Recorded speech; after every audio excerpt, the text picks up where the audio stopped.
Then to the fights and a hockey game broke out. There were a surprising number of games that mixed beat-em-ups and sports in the early 90s. And I don't just mean Kunio games.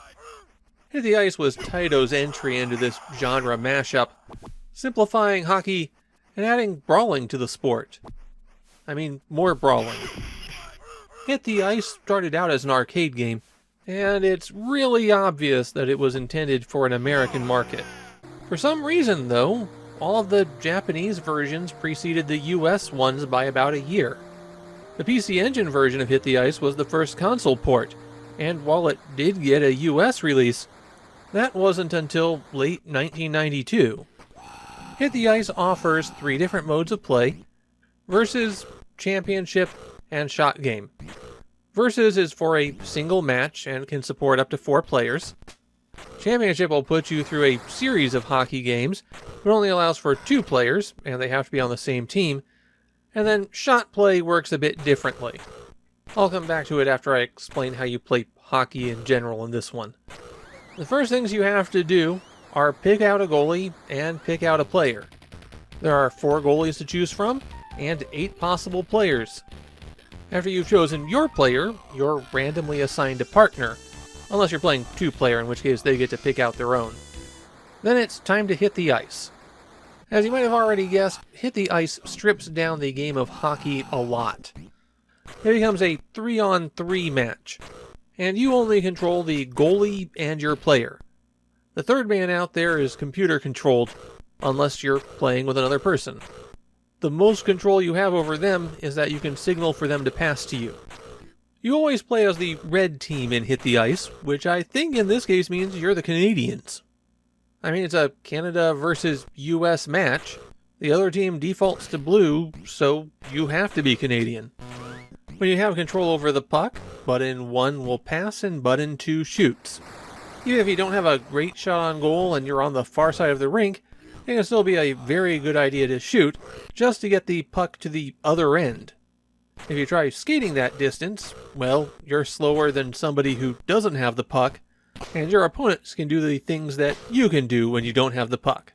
And that thing is punch people. Without the puck, button 2 takes a swing. If you pound on your opponent enough, you could knock them down. That'll give you a nice window to take the puck and skate away. Of course, they can do the same thing to you. This makes matches in Hit the Ice pretty lively. It's unlikely that you're going to go more than 5 seconds without some kind of action happening. On rare occasions, they forget about the game altogether and start a proper brawl. And all this does is lock people into place until they get knocked down. As the game progresses, the crowd starts getting rowdy and will throw things on the ice. They could throw a bottle that you could trip over, an octopus that will stick to you and make you lose control, or an energy drink that makes your shots super powerful. You can get a super powerful shot by holding down button 2 and charging it up for a few seconds, but you usually don't have a few seconds where you can charge a super shot. Sitting in one place and preparing to shoot is a good way to get punched in the face. Something to keep in mind as you play is that the first player has control over the goalie's position. Not a whole lot of control, you move them up and down, but you are responsible for blocking shots from the other team. If you're playing in the championship mode, then after you defeat the blue team, you face off against the green, and then yellow, and finally black for the championship.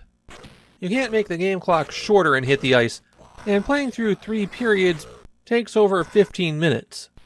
You can't save your progress in the championship mode, which means you have to beat the game in one very long session.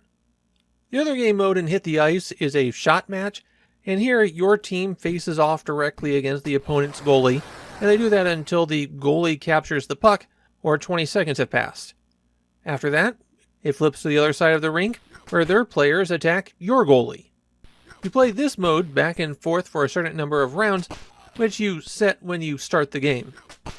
Ice hockey is not an especially popular sport in Japan, and of course, sports games rarely retain much popularity as years go by, so I was kind of surprised that I could find several fans of Hit the Ice in Japan. Like, big enough fans that they expressed disappointment that they didn't get the Game Boy and Super Nintendo ports. People were pretty positive about it as both a single and multiplayer experience. even though they all pointed out that it was better with friends. As for me, well, I didn't care for Hit the Ice myself, but I can recognize the high-quality craftsmanship here. I wound up feeling like there was just too little that you could do. Everything became take those shots fast and then beat up the other guy.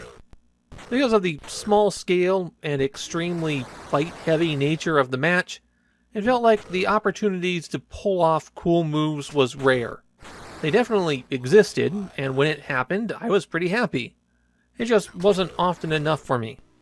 But this is definitely a case where Hit the Ice just wasn't a game for me, but I could definitely tell that there would be an audience out there for it.